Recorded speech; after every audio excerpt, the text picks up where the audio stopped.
Welcome to the Property Couch, where each week you get to listen to two of Australia's leading property experts. Bryce Holdaway, co-host of Location Australia on Foxtel's Lifestyle Channel, and Ben Kingsley, Chair of Property Investment Professionals of Australia, and the 2014 and 2015 Property Investment Advisor of the Year. All right, folks, you're on the Property Couch, where each week we bring you the insider's guide to property investing. Oh, spot the difference. That's new. What's the difference? Well, you said Ben and I, whereas now it's we. Yeah, well, mate, 120 episodes. And everyone just thinks that's a cut-in of the week before, but it's not. I do it live. I do it live. We've changed the introduction. Mate, do you know why I actually did it? What's that? Because I was just wondering if you listen. Well, normally I don't. Normally you don't. Normally you don't. If only the listeners could actually see where Ben, when I'm talking, he's like, oh, I just want to talk. He's waiting for me to take a breath, and mate, he's in. So, which is good, mate, because you've got so much gold. Hey, we've got a big show planned. We've got a big show, got a big guest. We've got a big guest, but Out we'll of get Sydney. to that. Yep. We will get to that out of Sydney, but latest REA video, Ben, realestate.com.au. It's out. It's out. It's out. What are we talking about? Mate, me and you on that football oval in Hawthorn. Oh, yes, Glenferrie Oval. No, it's not. No. It's in the pub. It's in the pub. We're back in the pub. It's you and me talking about what does pool, we know, game of billiard. We Mate, are all over. We are all over what we're doing. We're talking about pool. So go to Ibis, we'll go to Facebook, we'll go to Twitter, we'll go to all social media. Go and check that video and find out, Ben, what does snooker/billiards have to do with getting a loan? Oh, I like it. And, you know, our video 3, it's already had over 190,000 watches. Wow, mate. So that's pretty cool. Incredible. Ibis, how many downloads are we up to? 1.6 Did you see that? million. She just were for users. That was I tried to get her voice out. Yeah, so 1.6 million downloads. So thank you for everyone who's listening. But Ben, before we get to our very special guest today, I'm going to talk about Mindset Minute, and it's actually interesting because our guest is very much into mindset, and I hope we'll get some real gold. But it's not what you say out of your mouth that determines your life, Ben. It's what you whisper to yourself that has the most power. Go Pies. Is that what you mean? We've already addressed that on the REA video, Ben. Go Pies. We've already addressed that, but it's not what you say out of your mouth that determines your life. No. It's what you whisper to yourself that has the most power. Robert Kiyosaki said that. Now, Ben, I've got this view that thoughts affect your feelings. Your feelings affect your actions. And your health. Actions affect your results. Oh, can you say that again? Because Because you weren't listening. I interrupted. You're too busy being I can't put E on this podcast, so you're busy being something. Your thoughts affect your feelings. Yes. Which is a real check for you. Have you got feelings? Yeah. Thoughts affect I your get feelings. upset when the Pies lose. Feelings affect your actions. Actions affect your results. So if we rewind, it's all about your thoughts. So I'll say it again. It's not what you say out of your mouth that determines your life. It's what you whisper to yourself that has the most power. Self-talk, Ben. The internal playing with the external. Exactly. So, all right, Ben, we've got a very special guest today, Tom Panos, who's no stranger to real estate for the listing agents out there, but for the property investors, we're really privileged because Tom, despite having a very good pedigree professionally, he's also a property investor himself. So welcome to the couch, Tom. Thank you, Bryce. Thank you, Ben. Good to be here. And I love talking about stuff that I'm into, and real estate and property I'm just so into. Well, there's a fair bit that you're into, Tom. You're the founder of the Real Estate Gym. You're also the 5 a.m. Club. You do a weekly podcast with John McGrath called The $1 Million Agent. You're the Real Estate Advertising Director for News Corp. You're one of Sydney's leading auctioneers. You're a keynote speaker. You're a commentator. My only question for you is, are you ever home? I'm not home heaps. So I'm not home heaps. Like I've been, I would say in the last 2 months, I've had maybe 8 nights at home because that included a bit of work overseas in Europe, and I took 2 or 3 weeks off. So I haven't been home a lot, but I got to tell you, I've been doing it for 15 years, guys, and I got to say, it doesn't feel hard. It feels normal. That's what I'm used to. You know? So, Tom, what do you do in your spare time outside of, I mean, you live and breathe this industry, and as Bryce was saying, everyone who's in the real estate industry absolutely know who Tom Panos is. He's probably top 3 in regards to exposed people in Australia in real estate. So, what is it that I mean, you love your NRL, you've got your team. Yeah. Is it St George? Is that right? No, but you're half right. So I do follow NRL. So it's the Rabbitohs. Oh no, that's John. That's John. So you're, no. Actually, if we spend 5 minutes, we'll probably go through every team. So far, none out of 2. So what I'd say is the team I go for is the West Tigers. Tigers. That's who I meant. Yeah. Sorry. The West Tigers. So, like, if you had to say to me, spare time, main things is gym, going for a run around the Bay Run, which I live in Haberfield, and the Bay Run's about 5 minutes from my house. Love hanging out at the cafe and having 2 cups of coffee and just familiarising myself with what's happened in sport and the world and banking and real estate via reading things either on my iPhone or even reading various newspapers. And guys, I've been married for 25 years and I've got 2 daughters. So I would say Sunday's the day that I've got more time to do social and family stuff.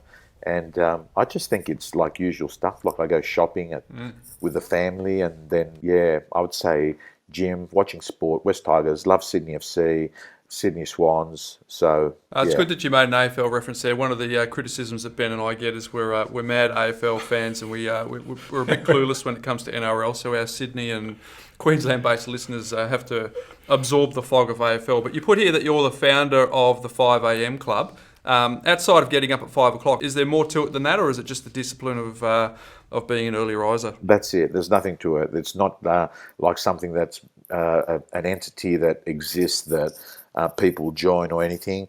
I mean, I actually get up at around 4:30, 4:45, but 5 a.m. club is just got a good ring to it. I'm just a big believer that if you wake up early, that's the way your day unfolds. And I can't help but noticing that not everyone, but a lot of very successful people usually like to have a 2 or 3 hour advantage over the rest of the planet. And that's all it is. It's actually not a club as such. Mate, I've tried the 5 a.m. club, and with 2 young kids, the 6 a.m. is as good as it gets for me. But do you back it up at the other end of the day? Are you going to bed early, or you just don't need a lot of sleep? I think no. I think the 5 a.m. club has also got the 9:30 p.m. club. I think it's. I don't think the 5 a.m. club can exist with the midnight club. And by the way, anyone listening to this, waking up at 5 o'clock. Or not waking up at 5 o'clock doesn't mean that you're a winner or a loser. The point I'm making is that having a ritual, a morning ritual, to me works really well. Just having predictable behavior. And for me, the pattern is wake up around 4:30, 4:45, be very mindful for around 5 or 10 minutes and meditate / pray / think about what's great in my life, and pretty much visualize what are the 3 or 4 things that I've got to smash that day that are my MIT's most important tasks. Having a coffee, going to the gym, making sure that there is emails and SMSs to people. I've got a habit. I've got 9 calls before 9 a.m. every day, right? And 3 of those calls go to new business calls, 3 of those calls go to current client calls, and 3 of those calls go what I call culture calls, people in my organization or suppliers that I need to speak to. And guys, I just feel like if I wake up at 5, if I do that ritual and I have that habit, that I have a great day, because the way you start your day is generally the way your day unfolds. Yeah, no, I love it. Oh, Tom, I mean, we are huge advocates of your work in regards to productivity and mindset. I mean, obviously you led the sort of show at ARIC, which is the Australian Real Estate Agent Conference. You've been doing that for many years now. Some of the gold that you share around productivity, mindset, and observation of high performers is exactly the sort of stuff we want to get out to our listeners just in their life. I mean, they may not be wedded to the whole bricks and mortar story like you and I are, and it may not be their passion. It just may be a vehicle for wealth creation. And from that point of view, we sort of say to them, the 5am Club says to me that is all about you being a leader in discipline and a leader in getting the productivity and doing what you say you're going to do and basically planning to become what you plan to become. Yeah, Tom, because you're the king of the pocket phrases. Because I quoted you last week. We have a mindset minute at the beginning of our podcast, and I quoted you where you talk about 80% of winning is beginning. You often talk about the best gifts come poorly wrapped, and there's a whole range of them. A couple of things. Where do you pick those up, and how do you retain them? Because I've seen you call them at will. So Bryce, I think what I've learnt is try in anything that you're reading, listening, or any conversation that you have with people, if you can get a subject summarized in one sentence, I pretty much plagiarize it.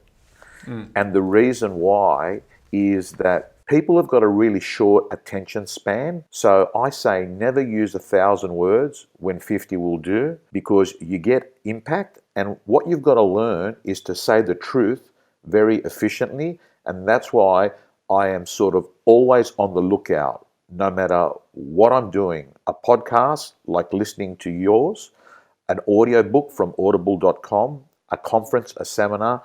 I'm looking for the sentence that encapsulates the message that I want to say. Yeah. And part two of your question is, how do I do it? I would say that I would read and listen to more personal development stuff than most people.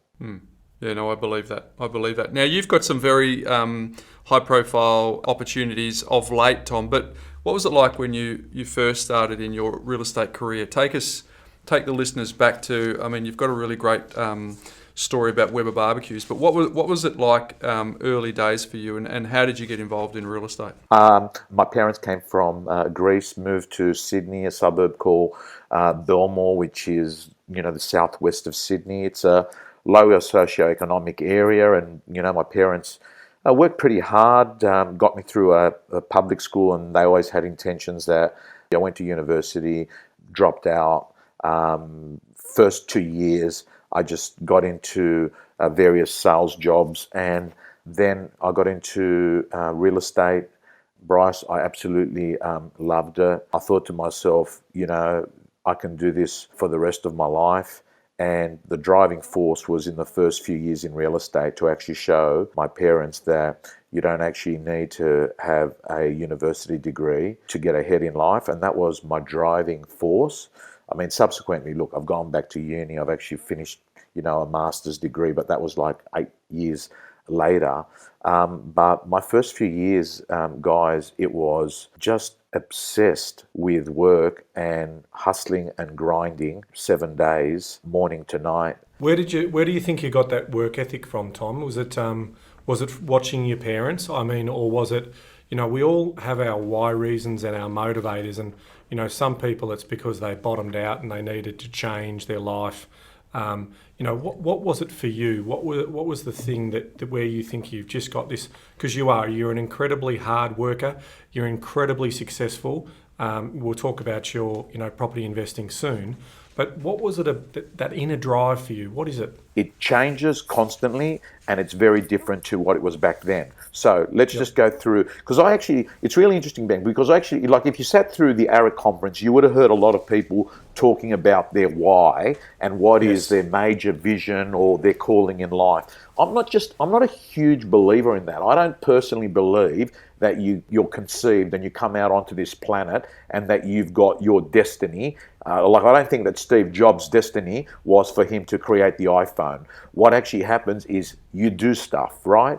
The stuff that drives you for whatever reason. For me, the early driver was to prove to my parents that I'm not going to be a loser because I dropped out of uni. Then the second driver, so that took me through the first couple of years. Then the second driver was money. I wanted absolute money because I actually thought to myself, if you've got money, you've actually got power. Because if you've got money, you can buy the items and objects that you want. You're going to be able to go and pick the girls that you want to go out with, because I had this idea in my head and a story that what actually happens is the guy with the best cars and the best money will be able to give, his partner the best options, so she'll pick him. Then it sort of changes when you actually have money and you don't need as much money. Then your driver is, hey, I want admiration from other people. I want other people to say, look at him. He's the best at his field. He's the one that gets up there getting the awards. Then all of a sudden what actually happens is you realize that your time is more valuable because everyone wants a piece of you. And then you think to yourself, hey, what's driving me is how can I have more freedom? So I suppose what I'm saying, guys, is the currency changes all the time, but what hasn't changed the whole time that drives me is I double down, as Gary Vaynerchuk says. I work my strengths. I keep doing stuff that I like doing and I'm good at, and it never feels tiring. That is, to me, the absolute secret. To only participate in things that you are madly in love with, because that's when you make passion your paycheck. And it doesn't mean that there are things that you don't like that don't need to be done. It just means that you either do less of them and get other people to help you with them, or you just structure your life that they're actually picked up by the system itself, and that you don't have to spend yourself doing stuff that emotionally drains you too much. So the driver has changed for, like I turned 50 on the weekend. So over the last 30 years, the driver just keeps changing. I mean, like last year, I was totally sick. Like I got diagnosed with cancer the day after ARIC last year, which was around May 28, in 2016. And all of a sudden, the driver is not recognition. The driver's not money. The driver is hope this chemotherapy and radiation and antibody treatment and stem cell work they're doing eliminates the cancer that for some reason has grown in my body. So drivers just change. Yeah, because you're the one quoting, health is real wealth. So I'm sure that, the 28th of May, that became more acute to you than ever. Yeah. Well, I've learned never swap health for income, because the highest form of wealth is your health. I think you could ask Steve Jobs that, couldn't you? Yeah, like Warren Buffett. I was watching a movie the other day on a flight home, and Warren Buffett said, imagine being told that you're only going to have one car given to you and you can pick any car in the world and you can have that for the rest of your life. No matter what car you pick, you would look after that car. That is in fact what actually happens with our body. We're given one. Yeah, it's a great doco, isn't it, Tom? We've been shouting that out to our listeners to check it out. Hey, Tom, let's take us back to you have been a property investor. We talked before we hit the record button about that, but can you let the listeners know, what did that look like for you? Because you're definitely an advocate of property investing, and you're a long-term property investor. Can you take us back to how that started and what that first decision to buy the first property looked like? Yeah, first property, I was working as a real estate salesperson, and I bought a property in Punchbowl. And Punchbowl's not known as being a glamour suburb. In fact, most of the times you would read about Punchbowl, there would have been, in previous years, shootings and gangs and what have you in the southwest of Sydney. But I bought a 2-bedroom unit in a place called Victoria Street, and I remember at the time I paid 80 grand. I painted it, and I put in new carpets, and I rented it out, and off the top of my head, I sold it for 92, 93 grand, and I used the funds that I had, the equity in that property, and the very small gain that I had. Like, there was no gain in it, but I sold this property so I can set up a real estate office. After that, I shortly bought another property in the inner west of Sydney, St. Peter's, for like about, I can't remember that, 120 grand again. I renovated, but I can tell you, guys, the first few properties were a grind. They were a grind. Like, I remember having to scrimp and save for deposits. I remember having to actually do it really hard for 2 to 3 years in terms of not going out, no holidays, like being conscious of how much money I was spending. But ever since then, it's been pretty easy. And so, Tom, obviously you've been blessed with being able to build a multi-million-dollar property portfolio because of this effort and your discipline. In terms of research and selection, what sort of theories were you using, or was it just when I had money and I knew the area, I just bought in an area that I knew, or was there any sort of science to your selection? Pretty much what you just said there. what happened is, as soon as I had like, roughly at the time, 20 or 30 grand, and as soon as a property came on the market that I thought if I actually spent 30 or 40 grand renovating it, I would increase the value of that property by 50 grand at the end of the renovation, I would go in and buy it. And what would happen is I would then get the bank to revalue it, and I would use the equity of that property to actually fund the next opportunity that came up. So I would say by the way, guys, I'm really enjoying talking about this because I've actually not ever gone back and reflected on how it all happened. And it's funny that we're having this conversation because last night I had my accountant over doing my assessment for, the previous year, which is fin year 015. Is that right? Yeah, fin year 015 was way overdue and I got it done.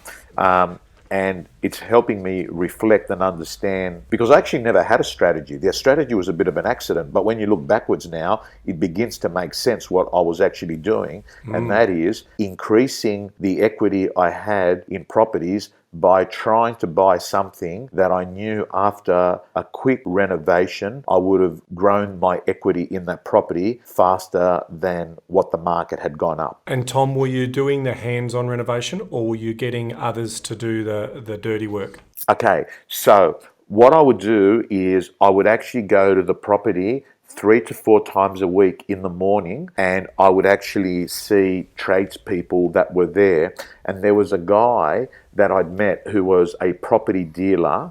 His name was George Pappas. Now, he would be 80 or 90 now. But what I did is I was looking at the formula, because this guy would have bought and sold hundreds of properties in the inner west of Sydney. And I was looking at his formula, and he was kind enough to actually be meeting me he helped me do 2 properties. And there Right. I learnt the formula, and the formula was that you basically needed to have a good plumber, a good electrician, a good carpenter, a painter. And what would happen is I would probably save, maybe 20, 30 grand by me just meeting tradespeople there in the mornings. But Ben, I can tell you, I haven't done that for many years now. You're now the classic passive investor. Yeah. Hey Tom, you mentioned before that looking back, you didn't have a strategy, and a lot of our listeners are sort of at various places along the property portfolio building journey. But for those of them that don't have a strategy, have you articulated what that looks like now? And by that I mean you've been in an accumulation phase over time. Yeah. But now that you're looking forward, what is the end goal for you? Are you just going to continue to accumulate as your cash flows allow? Is there a passive income strategy? What is it for you? It's pretty much this. So the way I look at it is my strategy works down to the following points. If you own $20 million worth of real estate and you have bought in areas that will average out at giving you 10% growth a year. Some years it will be 15, other years it'll be 5, some years it will be nothing, other years it'll be a really strong year. But hypothetically, if you're getting 10%, that is in 1 year you have made $2 million while you sleep, right? So to me, the secret is you've got to get yourself getting comfortable being uncomfortable, that knowing that the real risk is actually not being in the market, because every time you're not in the market, you're potentially losing 10%. So for me, guys, my strategy is whenever you have the cash flow, just buy. If you don't, you're missing out on time playing the long game. And the long game is where you actually win in real estate. That pretty much is my strategy. There is... So Tom, just on the cash flow thing, because we are big advocates for cash flow, has there ever been a time where your situation where you were starved of cash flow and you thought, well, I've gone a bit too aggressive here now and I might need to sell one?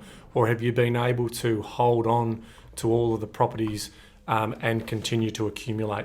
My third purchase, a pair of terraces in Enmore, two terraces. So I bought these two terraces in Enmore, 19 and 21. Anyway, it doesn't really matter what the address is. We don't need the address.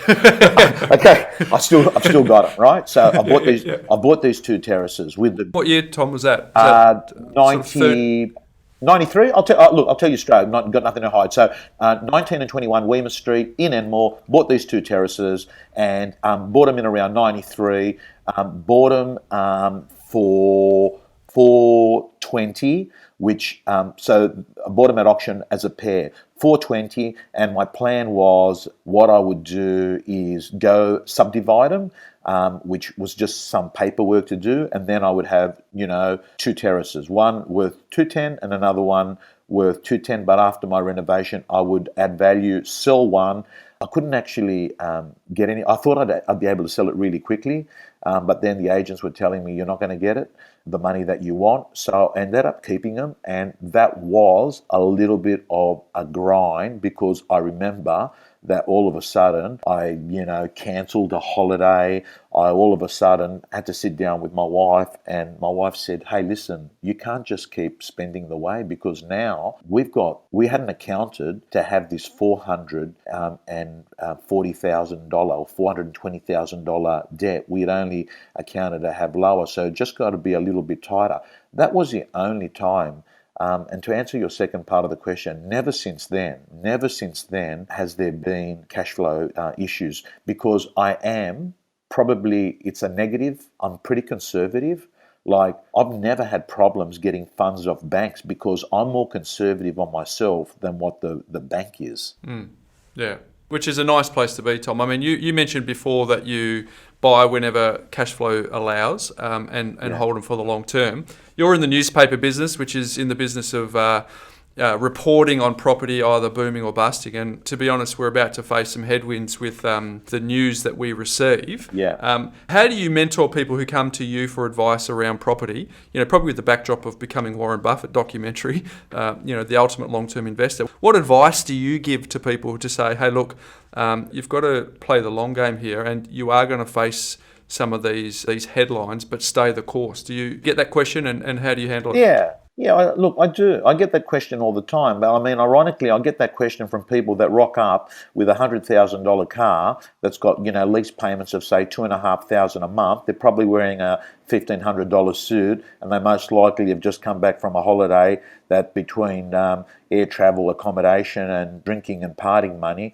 they've spent $15,000, and they're frustrated because what they're doing is they're making decent money. Because most of my conversations are with people that are in sales professions, and they're making decent money, but they've got like 5, 10, 15 grand in the bank because they're spending more of their money and their time looking like they've got money than actually accumulating money. So the first thing I say to them is, guys, drop the ego and understand that what's going to give you absolute freedom in your life is not getting the approval of other people, but being able to put yourself and create. You've got to plan the escape out of whether you're working in the corporate world or whether you're working as a tradesperson or whether you're working as a real estate salesperson. You've got to plan the escape. No one's going to come and rescue you. You've got to plan the escape. And for me, property investment is the escape. You can clearly tell, think about this, guys, for a moment. When I'm talking to a young guy, I'm saying to them, even if you write $1 million in commissions, even if you make $1 million in commissions, you've got to pay about half of that to your real estate office, leaves you with $500,000. Out of that $500,000, you've got to pay 2 admin staff, leaves you with $350. Then you've got to pay the tax office, right? So you're going to pay a third of that, even if you've got a company set up. Leaves you with $200, and you haven't even yet bought a cup of coffee. You haven't paid your rent. You haven't paid your car lease payment. You haven't paid any school fees. So how can you win when you play that game, when you're playing against someone else who might have $5 million worth of real estate? Well, actually, don't even talk about 5 million. Let's talk about if they've got $1 million worth of real estate. They make money while they sleep. They'll make 10% on January 1 each year because they're playing the long game.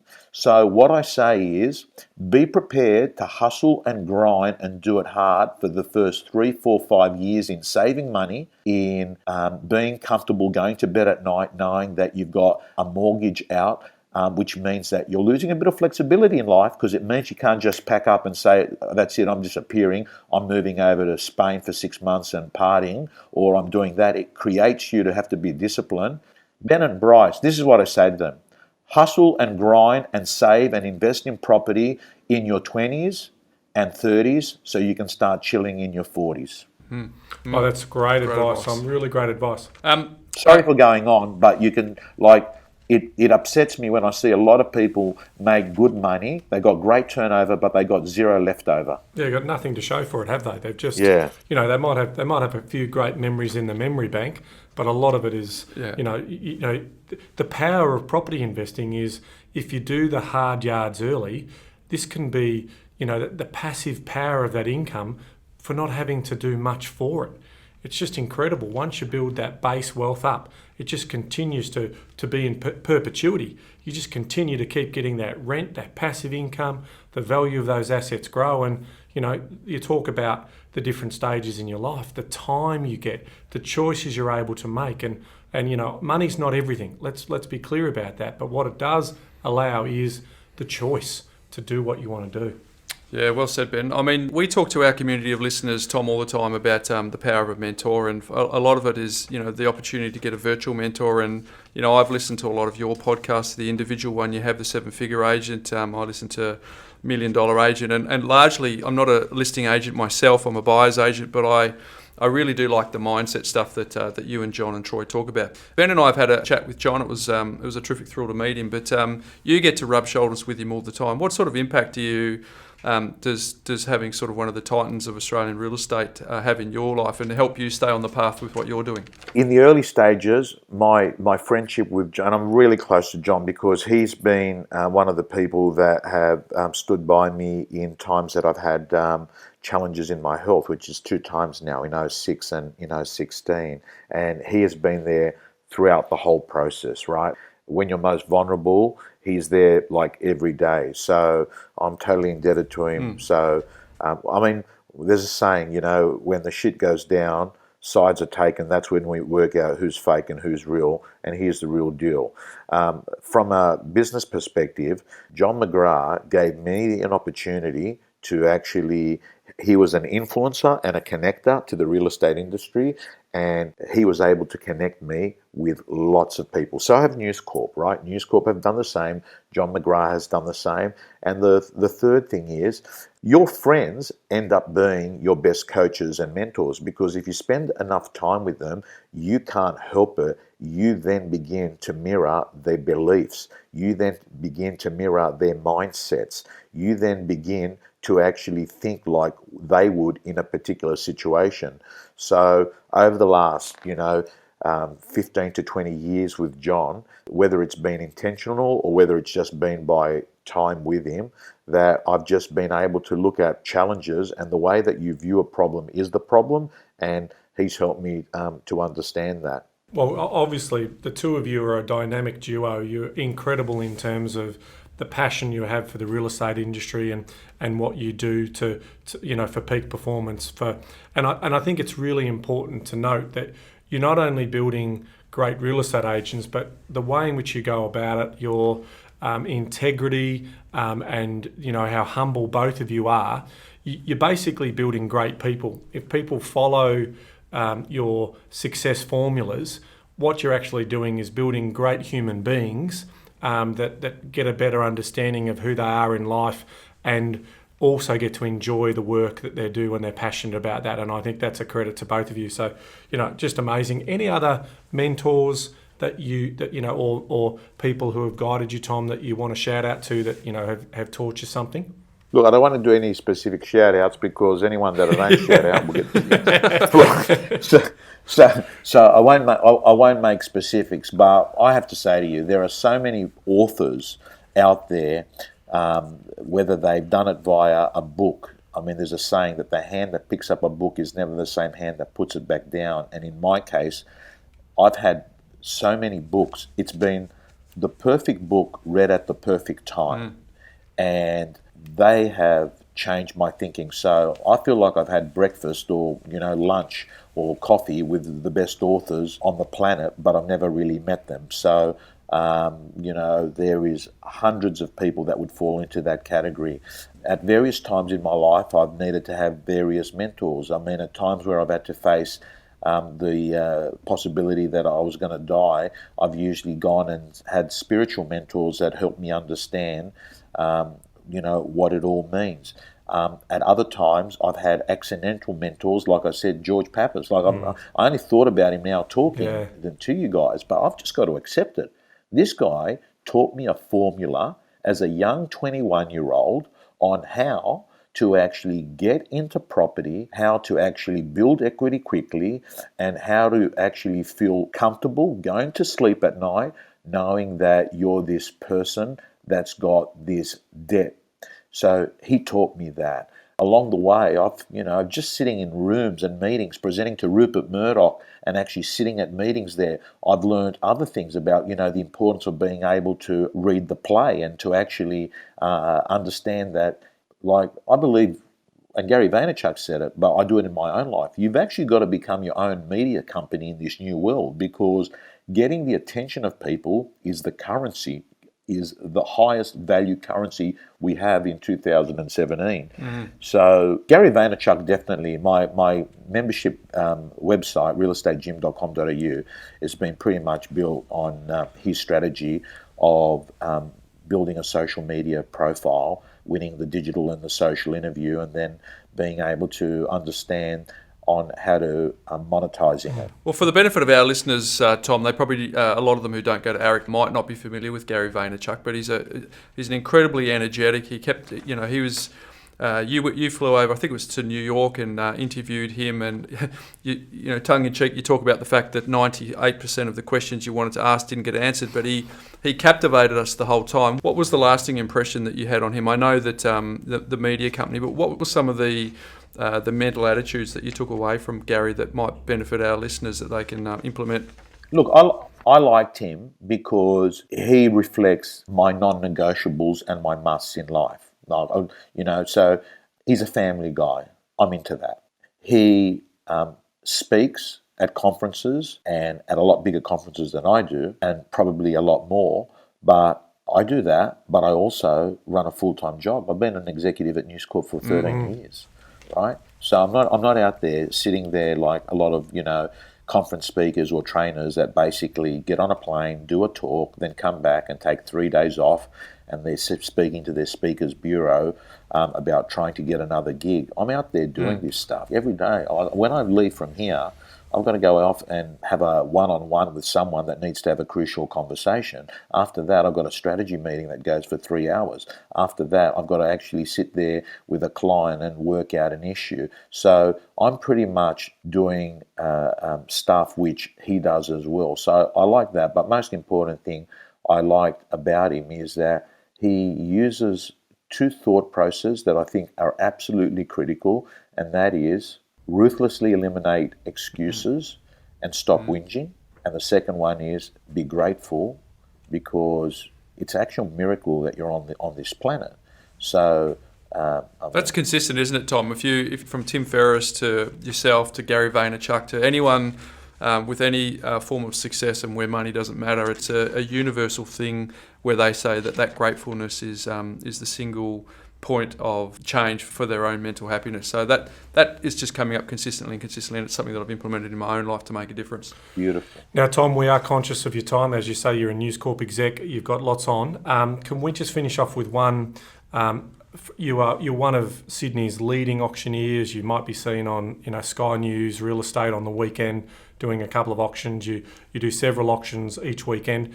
Can you, obviously from the buyer's point of view, can you just share a couple of tips in terms of how a buyer should approach an auction to try and get the best result they can in terms of winning the property on the day? So 29 years, Ben, I've been doing this, and I can pretty much tell you there's no formula.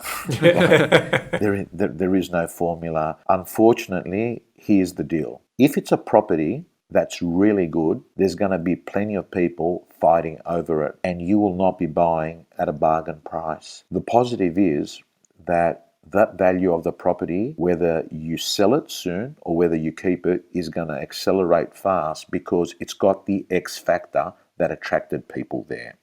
So step number one is, if you're bidding on a property that's a good property, don't expect to buy a bargain. What you've got to be looking at is the fact that if you don't buy it, how much is it going to cost you not being in the market? The second thing I will say to you is that if you are bidding, knowing what I know today, I would bid assertively at an auction, because there is a group of people that leave an auction that I go over and say, thanks for coming along. Unfortunately, you didn't do well today, and I'm sure that, you'll find another property soon, like an underbidder. And many times that underbidder said, well, what was the point of bidding anymore? You could tell that they really wanted it and they weren't going to stop. So that person has been, in many ways, been intimidated by that bidder who was bidding fast, loud, and aggressively. So I would probably say that would be the only thing I can think that might actually scare a competitor.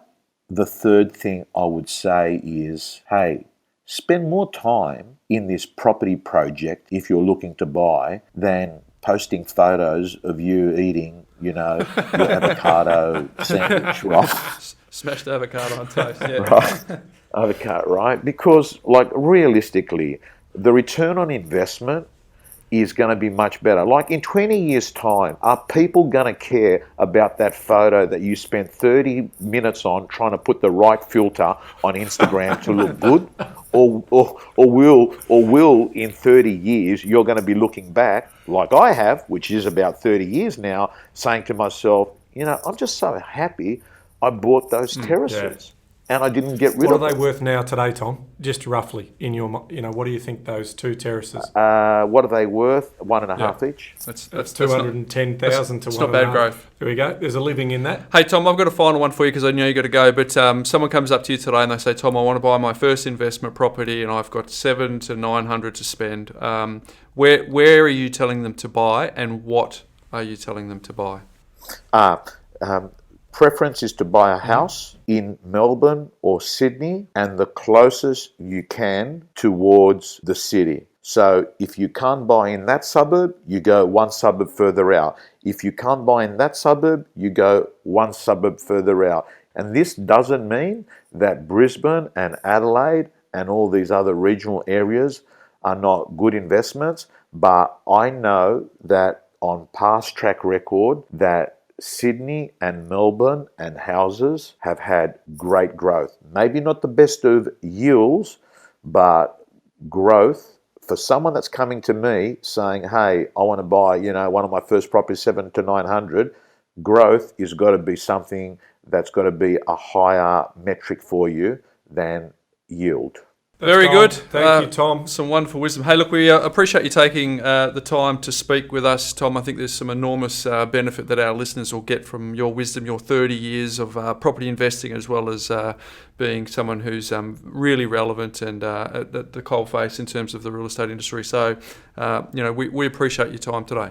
We do. Thank you so much, Tom. You're an absolute legend, and we love having you on. Thank you, guys. It's fantastic, and it's great to see that your podcast is not just another little podcast sitting on the charts at 783, but you're going places. Well done. Thank you. Good on you, Tom. Keep up the good work on yours. And for all of our listeners, we'll have all of Tom's details in the show notes if you want to connect to him via social media. But we'll catch up soon. Thanks, Tom. Thank you so much. All right, Ben, as you can tell, Tom's got... I love talking to guests who have been investing for a long time. And since 1993, Ben, if you do the maths, I said 30 years and you said, mate, it's actually 29. Well, Tom just turned 50. So again, happy birthday, Tom. Happy birthday. Yeah, look, it just goes to show you that, well practiced. And there wasn't a lot of theory other than, Tom was blessed. He grew up in the inner west of Sydney and he's just been buying properties in the patch that he knew really well. He's obviously an estate agent, so he's got an advantage to do that. But again, just he sacrificed, he committed to it, he was adding value. He hustled to get his deposits. Yeah, it was just terrific stuff. He didn't complain about affordability. Terrific But you said he's blessed to live in the inner west. Back in the day, that wasn't necessarily... Oh, someone's trying to ask you a question or two there. Oxford business suit, should I... Oxford have got a winter sale on. Sorry. How timely is that? But so back in the day, when he was actually born in the inner west, it wasn't as popular as it is now. So working class area that's gentrifying. So there's a good messages all around. So again, we thank Tom for thank you, joining Tom. us on the couch. Hey, today my life hack is brought to you by the Stig. The Stig! The Stig! Ibis! So over to you, Ibis. Tell us all about it. No, don't laugh. Look, there's no cameras. As we expected, Ben. Yeah. What did she say? Ibis would make for a really great auctioneer, wouldn't she? Because you know how the great auctioneers always say, and do I have an opening bid? And then there's absolute silence. And then the auctioneer always says, and I didn't tell you how quiet this street was because I knew I'd take this opportunity during the silence to let you know. So thanks for that, Ibis. So what have we got? What has Ibis given us a hack? Uh, is that the one we saw the other? Yeah, isn't it a good one? I've actually used it since, because all my life hacks are about the ones that I've implemented myself, which puts me under enormous pressure to find 52 life hacks each year. Not like Did You Know, where you just sort of, randomly Google your facts at the last minute. But it's well thought out, Ben. Your Did You Know is well thought out. Do you know when you search in Google, folks, you put in whatever it is, gluten-free, GAPS-friendly ice cream, right? I thought you were going to say grass. Gluten-free. So let's say we were going to green grass. Let's say we're going to do that, right? And then whoever has got the best SEO with the best tags will pop up on the first page. Yep. But what if I actually want to know where the gluten-free, GAPS-friendly ice cream actually is? So I put the in the search field with my rabbit's ears, the inverted commas, the parentheses, and then the search will be done exactly what I put in the search column. So therefore, I bypass everyone's SEO, I bypass everyone's tags, and I actually find in Google where that combination of words actually exists. Oh, and you can do that in Outlook as well, Bryce. If you're searching for Outlook, if you're looking for an email that you can't find, boom. You put so there you go. Boom. I have come back 15 all. I've returned that serve. Mate, you've delivered, I've got to say. But so there you go, folks. My job here is done. See you there, everyone. If you are going to search in Google today, put your inverted commas in and see if you get to your outcome quicker than most. So Ben, are we ready? Are we ready? Over to you, mate. Ooh, here we go. Okay, so CoreLogic data, our friends at CoreLogic again, have produced 20-year change in dwelling value. So are we ready? Do we want to start with in the last 20 years? Now, in some areas like Darwin and Hobart, this is only in Hobart, just for technical, is only over 19 years, and Darwin's over 18 years. Okay, because that's when they've been collecting the data. Mm-hmm. So Darwin starts off with a gain in value, in dwelling values of 171.5%. Wow. Gain in 20 years.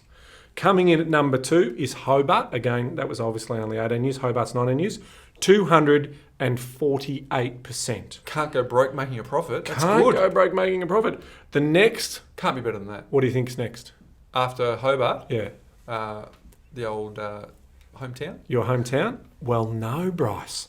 Let me inform you that it's been Brisbane. Vegas. Coming in at 271.3% growth in the last 20 years. Oh, that's right, because you've had the mining boom in that time as well, so... Then... Bring it home, Perth. What's next? Adelaide or Perth, and I'll go... Okay, it's Perth next. Yep. And it's 274.5% growth.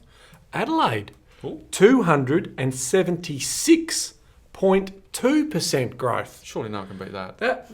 That's coming in at number 4. Right. Number 3 is...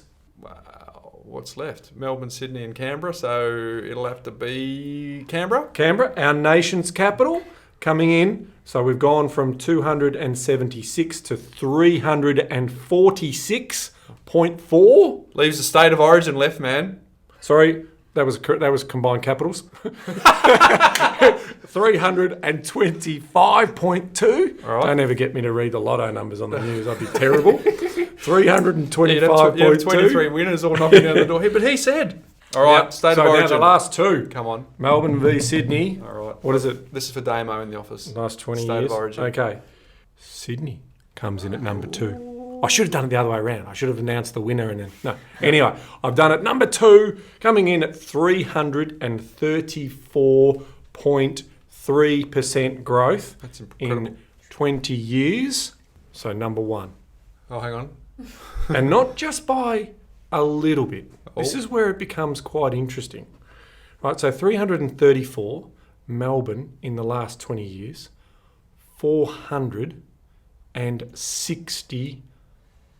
461.4%. Holy cow. So that's over 100%, 130, around 130% better than the other markets, which is just insane. Yeah, that's incredible. In terms of that. So there you go. So the last 20 years, CoreLogic data, our friends at CoreLogic, check them out. Basically, that's the It's a bit over 3 doubling 20-year cycles, change. Yeah. First one goes 100%, Yep. then the next one goes to 200%, the next one goes to 400%. So there's your 3 doubling cycles. So, Incredible. mate, who says that property doesn't go up in value? I know. So there you go. Now, obviously, we've had very good times, low interest rates. That actually supports what Tom was saying earlier as our special guest as well. So very, Melbourne and very Sydney good. story, yes. Very, very good insights, Ben. A couple bit of housekeeping for your first-time listener. Go all the way back to episode 1. Yes, And please. our life hack there is to do it in 1.5 speed. The reason is because all of the podcasts build layer upon layer upon layer. So we're not as polished in episode 1 and 2, but the content's still there, Ben. How about 1 to 80? I was going to say, yeah. Well, One to two, first geez, 100, you're being very generous. first 100 we're pretty scratchy, so forgive us on that. And And we're probably still scratchy, let's be honest. And I wanted to shout out, because we do request, if people have got the time, energy, and we've added some value to their life, that they go and rate us on iTunes. We had someone rate us recently, gave us a 4. Oh, Said- thank you. says- That's fantastic. Says it was a 5-star podcast, but we rated us 4 because we split up the interviews. So Into two, in part 1, part 2. Into part 1, part 2. So, but thank you for That's that. all right. I appreciate And Good feedback. And to keep an eye out for the upcoming Money magazine, Ben, because we've featured in that quite heavily. Yes. And finally, social media, Ben, at the Property Couch, at Bryce Holdaway, and at Ben Kingsley AU. And before we sign off, I was just going to give a little apology about why. No, she's not, because we know we've been there before. Ben, we've been off air for a little bit, and that's because of our wonderful, wonderful, wonderful audience who are looking to download our content. Has meant that our server has responded It's full. by saying error 404. It's full. Too many people are trying Too to many people download are it. trying to download. So we are. So if you're Upgrading hearing our this, server it's already once been again. fixed. It's already been fixed, but we are upgrading our server, Yes. and We do that apologise. will be sorted. So. What a terrific episode, Ben. I've been waiting to get Tom on for a long time, so it's been a thrill to have him on. Yeah, agreed. So, mate, now you've got your sign off. See you later. Oh, no! No, see? Oh, there we go. See? Just remember, Bryce, knowledge is empowering, but only if you act on it. Until next week, folks. See you later. See you later.